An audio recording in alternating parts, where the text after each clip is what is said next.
There's a bug no one knows about, except the hacker who found it.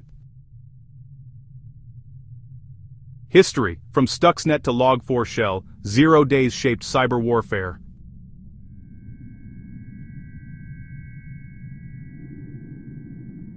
Evolution, marketplaces now sell exploits to the highest bidder.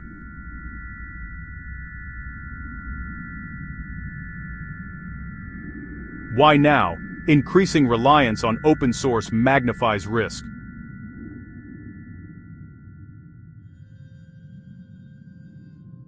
A 0 day is like a trapdoor in your house, invisible until it's too late.